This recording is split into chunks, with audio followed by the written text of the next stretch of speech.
ये तीन ऐसी चीजें हैं जो बड़े बड़ों को फिसला देती हैं, कामिनी, कंचन और कीर्ति। ये तीन ऐसी हैं जो बड़े बड़ों को फिसला देती है, इसलिए नाम जप करो। नाम महाराज जी, इच्छाओं का आपका ये समन कैसे हुआ महाराज? नाम जप से, भगवान भगवान के नाम जप से। नाम जप करते करते करते करते अब वो जो कामना के लिए इच्छा रहती है, वो कामना वाली जगह नहीं रह गई, तो अब कोई इच्छा नहीं है। जो कुछ उचित आया उसको प्रसाद पा लिया शरीर पोषण के लिए, नाम जप के प्रभाव से अब कोई महत्व नहीं रह गया। अच्छा, वैसे चाहे थोड़ा महत्व रह ही जाता, लेकिन अब जब मरने का रोज हम अपनी तैयारी रखते हैं ना, तो कोई महत्व नहीं है, क्योंकि हमारी दोनों किडनी फेल है, अब डायलिसिस होता है, तो अब यह कि कभी भी मर सकते हैं, कुछ हमारा है नहीं, शरीर छूट ही जाएगा, तो एकदम एक मतलब शून्य में आ गए हैं।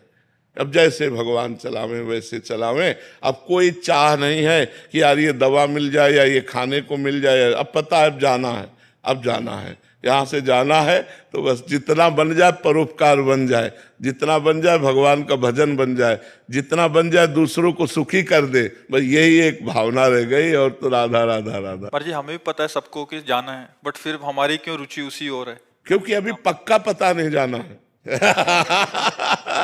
आपको पक्का पता नहीं जाना है, यह कि अरे यार कहीं 70 80 90 में जाना है, हमें तो पक्का पता है कि अब जाना है।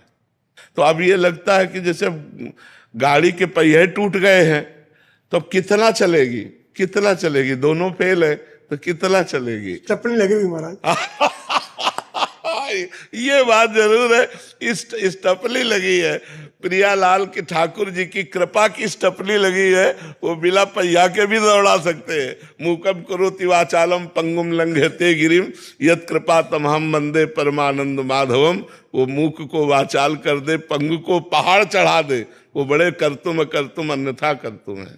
मोहन मिश्रा जी, हरदोई से। दादा बोले शेरवंश। शेरवंश महाराज जी। महाराज जी, मेरी उम्र 25 वर्ष है। आपकी प्रेरणा से ब्रह्मचर्य और नाम जप के माध्यम से अध्यात्म मार्ग पर पिछले कुछ महीनों से बढ़ने का प्रयास कर रहा हूँ। महाराज जी, मुझे पूर्व में भोगों के प्रति रहे मलिन मन के प्रति खेद उत्पन्न होता है। मेरा सवाल है कि महाराज जी, हमारे देश में ब्रह्मचर्य जैसे विषय पर बचपन से ही माता पिता और हमारी शिक्षा प्रणाली खुलकर चर्चा क्यों नहीं कर पाती? महाराज जी, वर्तमान में ये कैसे संभव हो पाए? बहुत कठिन है बच्चा, जब उसको चर्चा करो तो लोग उसे दूषित बात समझते हैं। नहीं, जैसे कहा जाए अपने कि भाई आप लोग को एक अवसर मिला है। हमारे शास्त्र में जीवन को 4 भागों में बांट दिया गया। पहला ब्रह्मचर्य, दूसरा गृहस्थ, तीसरा